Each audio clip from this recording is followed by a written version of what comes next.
쉽게 말씀드려서 제산제를 예를 들어서 말씀드릴게요. 제산제, 갤포스. 옛날에 부모님들이 속이 아파, 속이 쓰려. 요즘 말로 말하면은 그러니까 제산제가 필요한 증이에요. 갤포스가 필요한 증. 위궤양, 위염. 그럴 때 부모에게 효도하는 자식은 어디로 달려갔냐면 돈이 좀 있어야 되겠지. 남덤은 도깨비 시장으로 갑니다. 지하에 그 도깨비 시장 있잖아요. 도깨비 시장.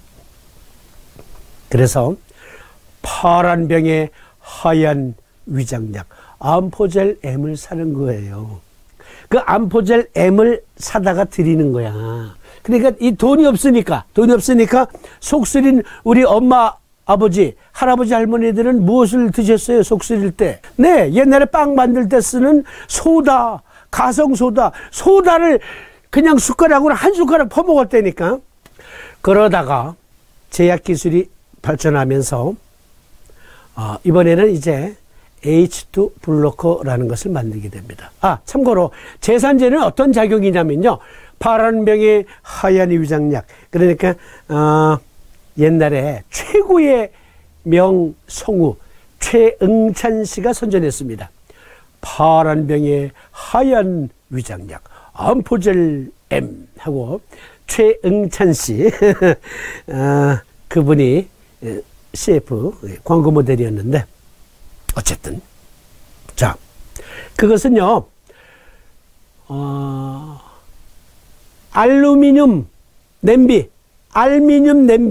그 알루미늄을 산화시켜 그걸 우뭇가사리 한천 여기다가 섞어서 만든 게 암포젤 M이다 갤포스다 이렇게 생각하시면 돼요. 쉽게 생각하시면.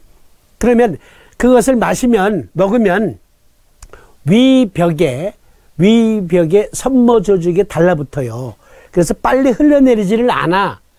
그러니까 상처난 위벽을 코팅을 해주니까 코팅되어 있는 시간까지는 속 쓰는 게 해소가 돼. 네, 그렇게 됩니다. 그런데 이 알루미늄 겔, 이것이 치매를 일으키기도 해. 그런 원인 물질이기도 해요. 네, 그래서 약이 이제 보다 개발되어서 시메티딘이라는 원료명으로 아마도 특허 약품명으로는 타가메트인 걸로 제가 알고 있어요. 타가메트. 노벨상 받은 약이에요. 노벨상. 네. 그런데요, 시메티딘인데 그건 뭐냐면 H2 블로커라는 거예요. 그런데 이게 결정적인 단점이 있네. 무슨 단점? 남자가 오래 먹으면 여자처럼 유방이 튀어나와. 유방이. 아니 처음에는 요새 운동도 잘 안 했는데 내가 근육이 생겨. 조금 있다 보니까 이게 여자처럼 꼭지도 이상하게 돼. 여자 유방처럼 모양이 이상하게 변해. 그리고 목소리도 변하네. 여자처럼. 그리고 어느 때부터인가 마누라한테 구박당하네. 결혼한 사람은. 그러니까 이게 안 서. 그런 단점이 있단 말이야. 시메티딘이. 가장 큰 단점이. 그러니까 제약회사들이 발전을 해가면서 이제 잔탁, 큐란, 루아니티딘이라는 그 약을 생산하게 됩니다. 그러니까 그것은 같은 H2 블로커인데 부작용을 좀 줄였어. 그러나 여전히 이상한 문제들을 해소가 안 돼. 그래서 제약회사에서 위산을 만드는 기준은 그대로 두자. 그러면 이게 헬렐레 하는 건 좀 그 부작용은 적게 할 수 있지 않겠나 싶은 거지. 그래서 어떻게 했냐면 위산이 만들어졌어요. 그러면 위산을 품고 있는, 분비시킬 수 있는 이 저수지가 있을 것 아닙니까? 샘. 그런데 이 샘에서 저절로 나오는 게 아니고요. 저절로 뿜어져 나오는 게 아니라 거기에는 모터가 달려 있어요. 모터가. 그게 프로톤 펌프예요. 프로톤 펌프가 만들어진 위산을 위벽에 쏴주는 거예요.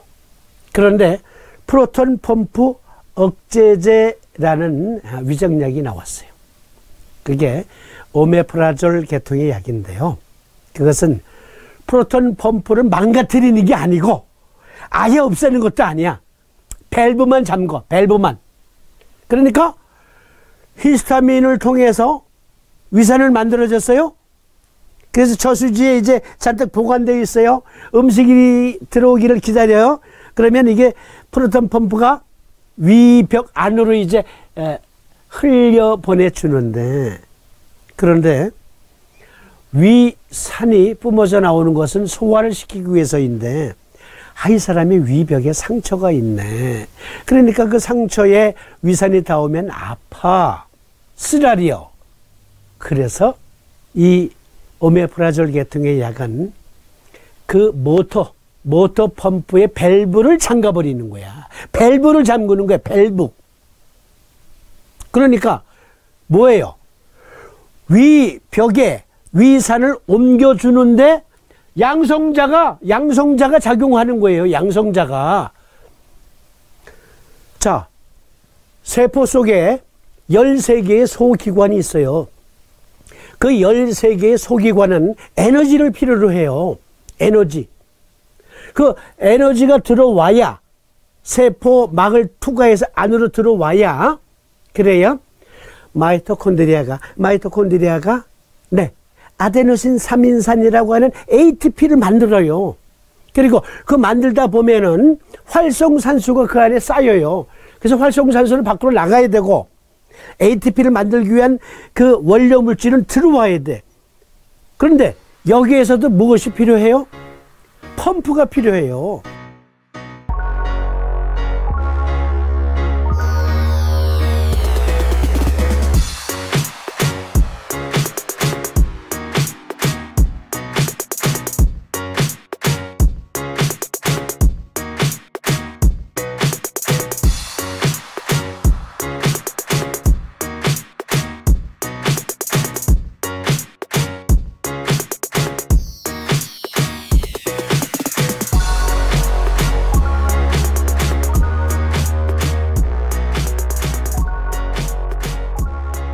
이때 프로톤 펌프가 작동하는 겁니다. 그러니까 위산을 위벽 안으로 쏘아주는 프로톤 펌프는 우리 몸에서 제일 큰 펌프야. 프로톤 펌프 중에서. 그런데 원자 단위에서 여기 몰레클, 그리고 셀 단위, 요 셀 단위에서도 활동하는 프로톤 펌프가 있단 말이에요. 그런데 여기 오건, 그러니까 제일 큰 단계야.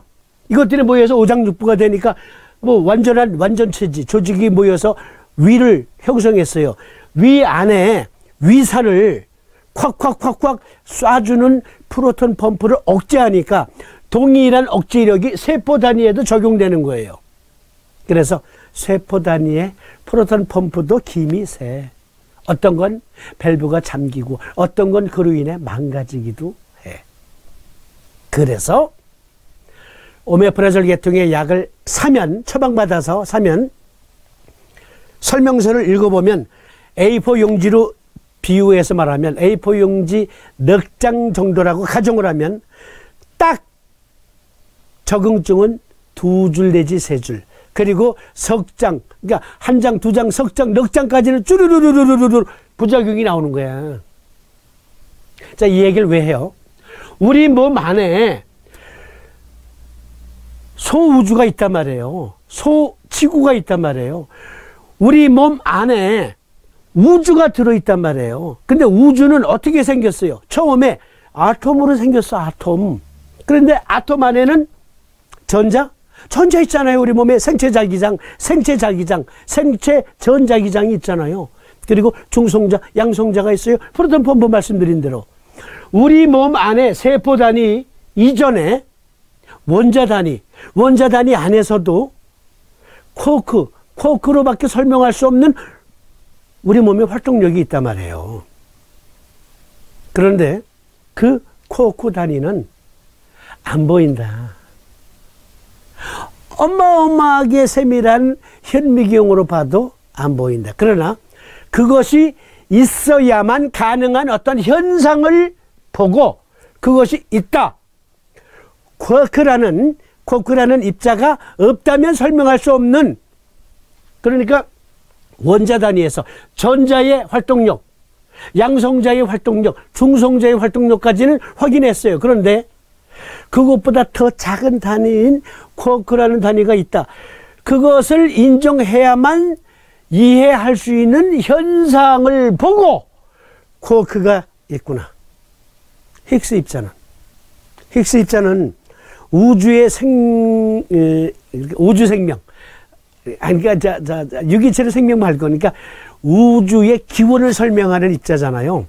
그래서 스위스와 프랑스가 공동 출자한 스위스의 지구상 최대의 입자 가속기가 만들어져 있죠, 지하에.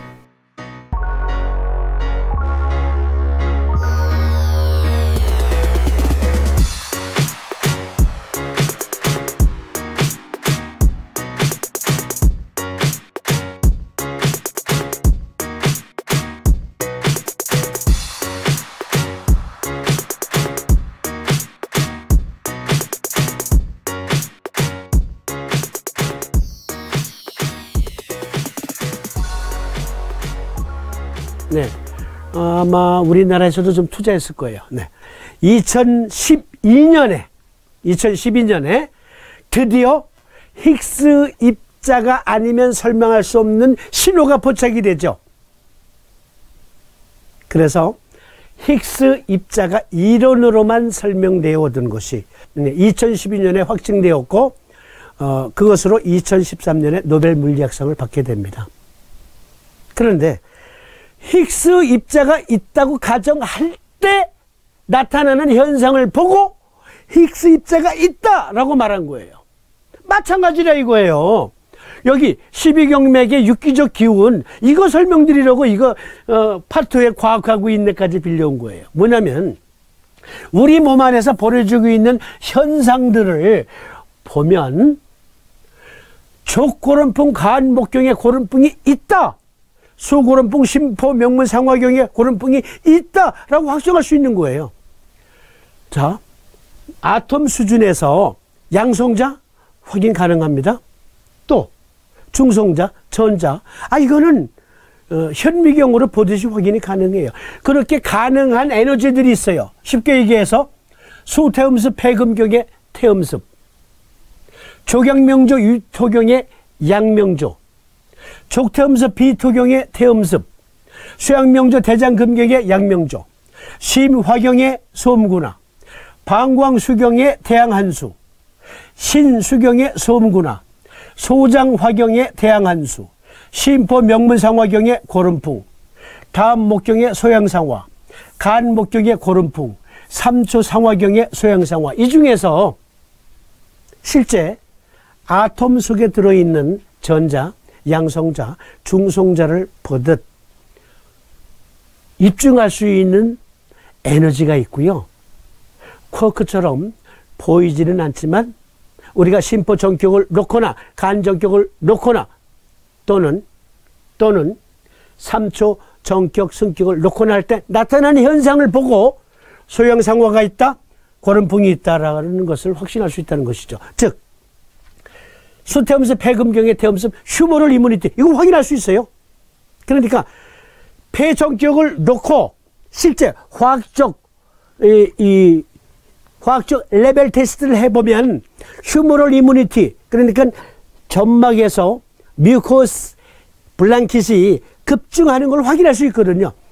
족태음습 비토경, 비전격을 놓고 비장 자체에서 림프 구로서의 면역체계가 더 활성화되는 거, 이건 얼마든지 현미경적 관찰, 아까 얘기한 케미컬 레벨로 확인이 가능해요. 가능하거든요.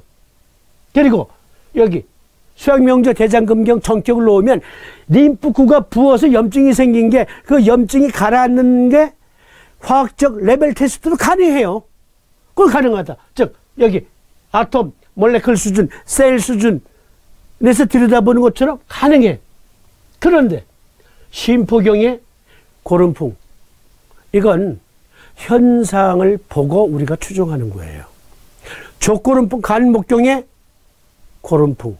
이거는 반반, 즉 간 정격을 놓을 때 사이토카인이 증폭이 돼요. 간 승격을 놓을 때 사이토카인이 증폭돼서 스톰으로 변질된 거를 진정시켜요. 그러니까 그걸 확인할 수 있어. 그러나 고름풍 자체는 어떠한 액티비티한 기운인가? 이건 현상으로밖에 설명 못해. 현상으로밖에. 나타난 현상을 보고 그것이 있다고 확정할 수 있는 거예요. 소양상화, 상화, 삼초경.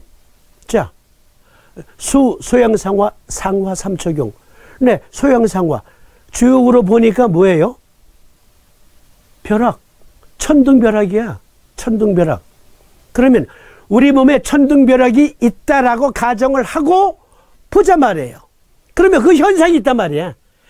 예, 시냅스, 뉴런, 그 시스템에서, 신경 시스템에서 천둥번개가 친다. 그러니까 소양상화라는 것이 그것을 총치위한다라고 가정을 하고 보면 현상이 나타나잖아. 그걸 수소양상화지기가 한다. 족소양상화 단목경. 소양상화는 소양상화인데 근육의 소양상화를 주관한다.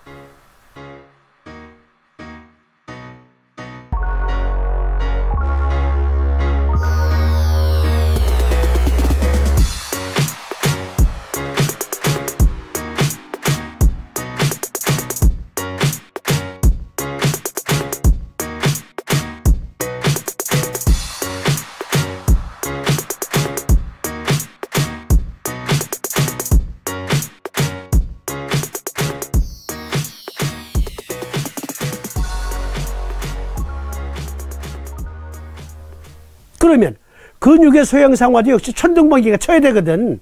그런데 근육신전에 천둥번개가 친다.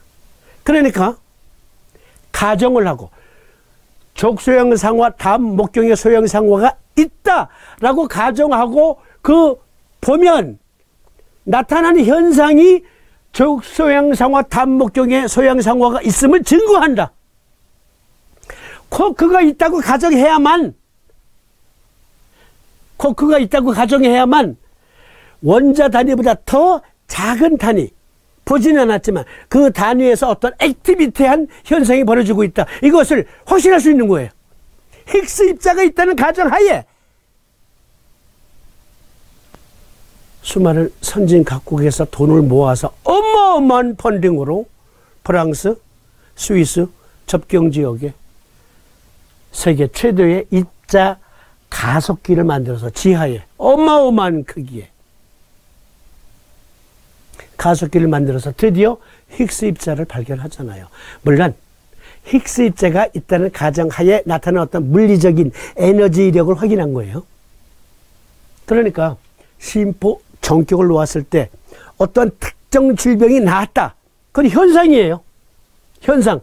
그런데 수고름풍 심포 명문상화경에 고름풍이라고 하는 어떤 우리 몸 안에 압력을 조절하는 시스템이 있다고 가정해야만 그것이 적용되었을 때 특기가 된 것을 설명할 수 있는 거야.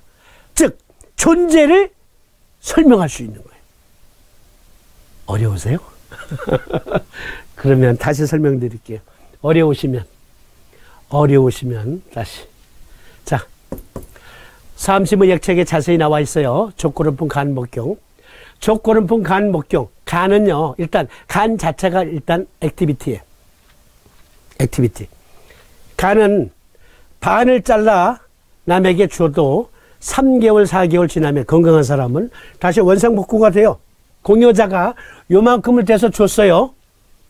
그러면 공여자는 얼마 후에 이렇게 원상복구가 돼요. 받은 사람은 요만큼을 받았어요. 그런데 이것이 얼마 후에 이렇게 원상복구가 돼요. 그러니까 우리 몸에서 유일하게 재생이 되는 기관이 여기 리버, 간이에요. 그러니까 간 자체가 액티비티에 재생이 되잖아. 그 재생력, 그것도 설명하면, 예, 암호를 설명하면 고름풍이에요. 액티비티하다. 그리고 하는 일이 또 액티비티에 전신에 참견 안 하는 게 없어. 전신에 신진대사를 다 참견해. 온갖 거. 그것이 뭔데? 그건 여러분들이 네이버 검색해도 나오고 구글 검색해도 나오니까 생략. 이게 아니고 이것과 같다. 이것과 같이 바람은 어디에도 영향을 미친다. 우리 몸 어디에도 신진대사를 간이 참견하지 않는 곳이 없다. 내분비 호르몬도 하고 체성신경, 자율신경 이런 작용에도 간이 관여를 하고 어디 한 군데 참견하지 않는 데가 없단 말이에요. 그러한 액티비티한 그 동력을 거름풍이라고 표현한 거지. 간 전격을 놓으면 진짜 바람이 분다고? 그러면 간 전격을 놓으면 선풍기 안 갖고 다녀도 되잖아. 이제 그러지 말자니까. 의과학적으로 생각해요. 의과학적으로. 간이 거름풍이라고 한 거는 이런 바람이 분다는 얘기가 아니고 우리 몸 안에 여러 작용 중에 한 작용을 특히 빗대서 고인들이 본 거야. 빗대서 마치 바람이 부는 것처럼 우리 몸 어느 구석구석 안 들어가는 것 없이 들어가며 신진대사 그리고 항상성 유지에 관여하는구나. 그런데 그 기운이 그 기사가 바람과 같도다. 알고 보니 바람이 실제 있어. 그런데 사이토카인 스톰이 사이토카인이라는 게 이렇게 부는 바람처럼 쫙 퍼지는 게 아니라 이 사이토카인이 우리 몸의 면역 담당하는 아주 중요한 인터루킨이 수십 종이 있어요. 그게 다 사이토카인이에요. 사이토카인의 일종. 인터루킨이 우리 몸의 면역을 담당하는데 인터루킨스들이 그런데 그것들이 각 지역에 가서 활동하는 게 마치 바람과 같이 바람의 파이터와 같이 가서 싸워. 바이러스와 세균과 암세포와. 그런데 자가면역증이 걸려서 자가면역증. 이때는 사이토카인이 오히려 우리 몸을 공격해. 우리 몸을 오히려. 그래서 아토피 특집 때도 이거 다룰 거예요. 아토피 등등의 증상이 악화돼요. 관절염 증상이 악화돼요. 통증이도 악화돼요. 이때는 사이토카인이 바람의 파이터가 아니라 퍼펙트 스톰이 돼서 우리 몸을 공격하는 거예요. 면역체계가 우리 몸의 주요 부분을 공격한다. 그것이 사이토카인 폭풍과도 관계가 있는 거예요. 우리 몸의 각 분야에서 림포사이트, 마크로파지, 여기 과립구, 그리고 섬유아세포, 그리고 상피세포, 비반세포, 마스터셀, 이것을 전부 다 간에서 만들어내는 사이토카인의 작용이란 말이에요. 여기 제가 논문을 인용해 볼게요. 제가 동서의학을 두루 여러분께 소개해드리는 이유가 여기 있어요. 그 근거를 확실하게 설명드리기 위해서. 자, 여기 캐스케이디스는 촉발, 폭포처럼 한꺼번에 많이 쏟아지는 것, 이런 뜻이에요. 여기 사이토카인은 다른 세포의 기능에 영향을 주기 위해 세포에서 방출되는 작은 단백질 그룹을 포함합니다. 고도로 특이적인 세포 표면 수용체 결합함으로써 그들은 세포 내 신호전달 계통의 방대한 배열을 촉발, 캐스케이디스, 촉발, 폭포처럼 한꺼번에 많이 쏟아지는 바람의 파이터처럼 활동합니다. 바람의 파이터처럼. 간은 다양한 생략적 및 병태 생략적 과정에서 사이토카인의 활성에 매우 민감한 간세포를 숙주한다는 사실 때문에 사이토카인 활성의 중심 기관이라 할 수 있습니다. 또한 간 실질의 비실질 세포, 특히 간 세포의 이 비실질 세포는 응축 세포예요. 특히 간 세포의 구글 번역기 돌려드리면 특히 간 세포의 대식 세포인 쿠퍼셀에서는 신체의 다른 기관에서 전신적으로 작용할 수 있는 다양한 사이토카인을 합성할 수 있거나 간세포 및 기타 응축세포에 그 세포에서 파라크린 방식으로 작용합니다. 그 모식도예요. 모식도. 또한 간의 비응축세포, 특히 간의 대식세포인 쿠포세포는 신체의 다른 장기에 전신적으로 작용할 수 있는 다양한 사이토카인을 합성할 수 있습니다. 그러니까 우리 몸의 각 기관이 대표적으로 수행하는 것, 그리고 그것은 그 경맥과 관련이 있어요. 어떤 사람은 아니 간이 하는 일하고 간경이 하는 일은 다르지. 딴 데 가서 알아보세요. 그런 분들은 우리 방송 들을 자격이 없어. 시청할 자격이 없어. 한의학 백과사전에 그렇게 나와. 한의학 대사전에. 어떻게? 각 경맥은 그가 속한 장부의 기능을 정상적으로 유지되도록 하며, 그리고 전신적으로 작용하여 우리 몸에 항상성 유지작용을 한다 했어요. 다시 읽어드립니다. 또한 간의 비응축세포, 특히 간의 대식세포인 쿠포세포는 신체의 다른 장기에 전신적으로 작용할 수 있는 다양한 사이토카인을 합성할 수 있습니다. 이것을 바람의 파이터로 본 거예요. 바람의 파이터 작용을 한단 말이에요. 바람의 파이터. 쿠포세포는 생체 내 탐식기의 중요한 기능을 갖고 혈류를 통해 운반되는 노화 적혈구, 장내 세균, 이물질 등을 탐식 및 처리합니다. 과산화 효소 반응 양성 과립이 있고 혈액 단핵구 유래로 생각되며 항원 제시 세포로서의 역할도 담당하고 있습니다. 네이버 지식백과에서 빌려온 글. 자, 이 쿠포셀은 어마어마무시한 바람의 파이터의 작용을 해요. 이렇게 어마어마한 작용을 위해서 정교하게 구성된 세포.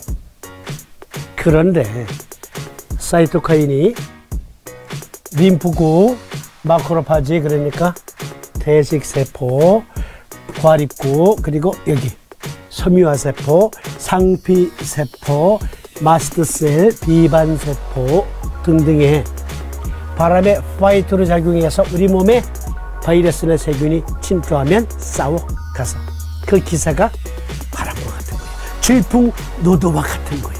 그런데 여기 사이토카인 폭풍 흐름도 메르스 사태 때 제가 인용했던 그림. 메르스 바이러스 펩타이드. 자, T세포, 면역세포 일종, 활성화된 T세포, 대식세포 등 브라브라브라 에서 보니까 사이토카인이 바람의 파이터로 싸우다가 그만 변심을 했어. 이놈이 반역을 해. 급증을 해. 왜? 간이 해독가 간 거야. 해독가 가버렸어. 그래서 사이토카인을 너무 많이 만들어내니까 구석구석 너무 많이 가다 보니까 자가면역증이 돼. 자가면역증이 되어서 어떻게 돼요? 급성 호흡곤란 증후군, 세포 괴사, 백혈구 유입, 조직 파괴, 혈관 확장 등등의 치명적인 스톰으로 작용한다. 이걸 어떻게 알았을까? 우리 조상들은 어떻게 아셨을까? 그러니까 사이토카인 폭풍이 분다는 것은 몰랐지. 그러나 간에 에너지가 너무 과잉되면 나타나는 현상을 본 거예요.